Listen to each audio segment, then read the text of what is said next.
Ce que nous allons nous faire dans les prochaines semaines, c'est regarder toutes les mesures qui sont déjà prises, les vôtres qui donc sont d'ores et déjà dans le plan de relance seront dans la loi, et de regarder à combien ça nous met de la trajectoire. On aura dans les prochains mois un rehaussement de cette trajectoire.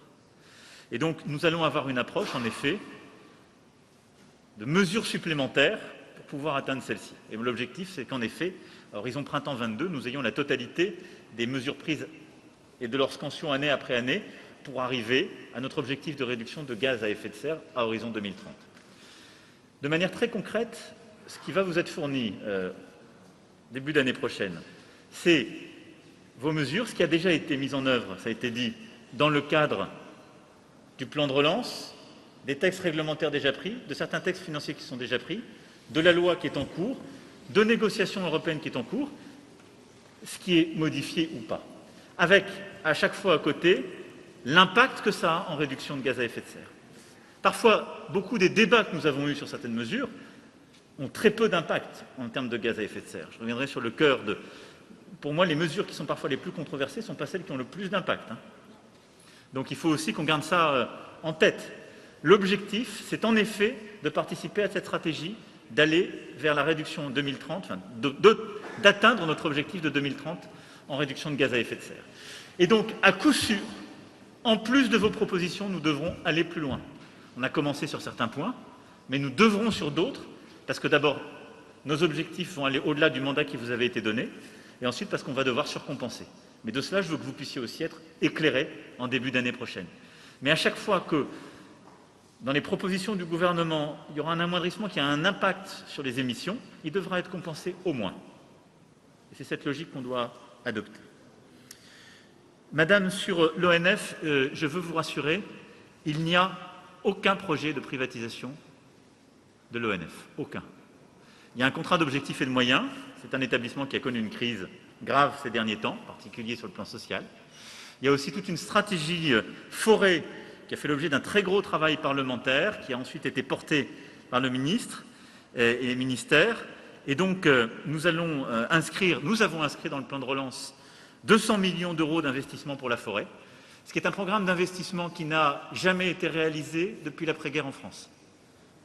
On a l'une des plus grandes forêts d'Europe, on l'a sous-exploitée et l'a sous-protégée, si je puis dire. Et là aussi avec des aberrations sur le plan climatique. Et donc ce plan d'investissement, nous l'assumons et nous allons planter 50 millions d'arbres. Donc je veux ici vous rassurer par rapport à vos inquiétudes. Sur les autres sujets sur lesquels vous m'avez sollicité, j'avais apporté la réponse précédemment. Madame, pour la dernière intervention et sur ce que vous pourrez dire aux petits-enfants, c'est notre travail collectif qui va le montrer, mais ça n'est pas mon seul objectif en soi, mais je serai très fier d'accéder à celui-ci et que vous puissiez avoir ce message de fierté. Pour conclure le propos, j'ai noté aujourd'hui que beaucoup de choses que nous avons évoquées sont dans les textes ou plan de relance ou la loi en préparation.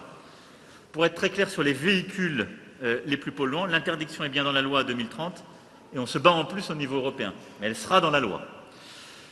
J'ai noté que sur le malus, il y avait un décalage par rapport à vos propositions, Madame l'a rappelé après dans le rebond, et donc il faut qu'on regarde déjà l'efficacité du système qu'on a proposé, qui est très ambitieux, mais qui n'est pas exactement le même que le vôtre, et ça je l'assume, et donc qu'on mette en place un mécanisme peut-être d'évaluation pour voir si à un moment donné, on a quelque chose qui n'est pas suffisamment efficace, converger progressivement vers le vôtre.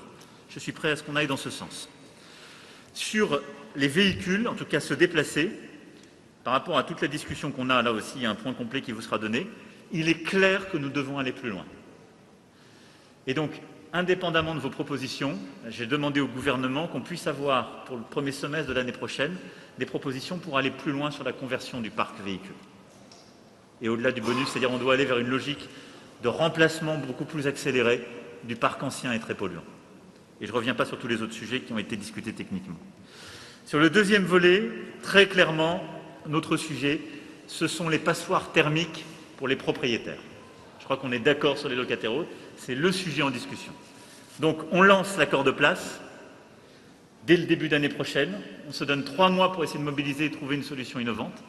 Sinon, il faudra trouver une solution dans la loi et il faudra une clause de revoyure parce qu'on ne peut pas laisser tout un champ des passoires thermiques sans solution. Et donc là, il faudra que le travail se poursuive en parallèle si on n'arrive pas à développer cette solution de tiers financeur. Je pense que c'est la meilleure, la plus efficace, celle qui permet d'aller le plus loin. Mais sur ce point-là, on vous doit un retour. Sur les friches industrielles, on vous doit aussi un retour technique. Sur les autres sujets, je pense que c'était bon. Sur la publicité, on va sur le Carbon Score. On fait une étude d'impact sur les produits à malus, qui est plus spécifique. Et on développe à marche forcée le UCAD du Carbon Score. Et je ne reviens pas sur tous les autres points qui étaient aussi actés, que vous aviez portés et sur lesquels nous reviendrons. Sur la 5G, c'est donc une démarche de transparence, d'information qui sera faite, avec une prise en compte là aussi et des débats citoyens qui se prendront dans le temps pour que l'intérêt des citoyens, leurs préoccupations soient respectées. Et sur ce sujet, je ne veux pas qu'il y ait de malentendus, qu'on soit au rendez-vous de notre compétitivité, mais que aussi on fasse confiance à l'intelligence collective sur ce sujet et qu'il puisse y avoir un suivi. On a rajouté aujourd'hui tous ensemble le chèque alimentaire dans les ambitions qui sont à retenir, en plus de tous les points de travail sur lesquels on avance. On a rajouté les sujets éducation-formation avec plus d'ambition. Et je vais être très clair sur le fait qu'il y aura des points additionnels sur la stratégie ultramarine. Donc tout ça vous sera fourni début d'année prochaine. Le processus va se poursuivre. Une fois que le texte sera déposé et donc vous sera transmis, vous aurez à vous exprimer dessus. Ensuite, il reviendra aux parlementaires, et je veux vraiment leur remercier pour leur présence ce soir, de choisir comment vous associer. Je les invite à avoir, en tout cas à vous offrir une association très étroite. C'est la liberté de l'Assemblée nationale et du Sénat de le faire. Et compte tenu de la séparation du pouvoir, je veux vraiment leur laisser complètement, évidemment, la main. Mais je souhaite que vous puissiez au maximum suivre cela. Il y aura des points réguliers qui seront faits de toute façon pour vous informer les uns et les autres, parce que je pense qu'on vous doit cette transparence. Je souhaite que dans ce cadre-là, il puisse y avoir des rendez-vous réguliers d'information, de suivi, parce qu'il y a beaucoup de chantiers qui viendront après la loi. Et moi, je souhaite fort de ce qu'on a fait, non seulement développer d'autres conventions citoyennes pour notre pays, mais proposer aux partenaires européens que, pour la présidence française, on puisse essayer d'européaniser ce que nous avons fait ensemble. Et je pense qu'il y aurait beaucoup de valeur à ce que, collectivement, on propose une convention citoyenne européenne. Je ne veux pas vous forcer à en être membre, et ça, je veux dire que c'est un point de méthode qu'il faudra que vous discutiez, qu'on discutera, qu'on gardera. Mais la présidence française arrivera donc au premier semestre 22, un moment très important là aussi de mise en œuvre. Je pense que ça aurait beaucoup de force que l'ensemble des pays européens et que, en particulier, les autorités bruxelloises puissent bénéficier de cette même méthode.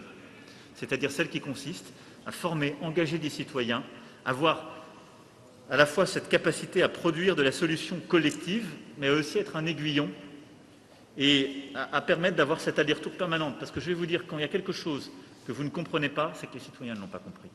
Quand il y a quelque chose que vous ne considérez comme étant pas au rendez-vous, les citoyens ont la même réaction. Et je pense que tous nos pays ont besoin de cette même méthodologie. Et donc, je proposerai cette méthodologie au niveau européen. Et bien évidemment, dans ce cheminement, il y aura la route constitutionnelle selon le processus auquel je me suis engagé. Voilà ce que je voulais vous dire en conclusion. Merci infiniment.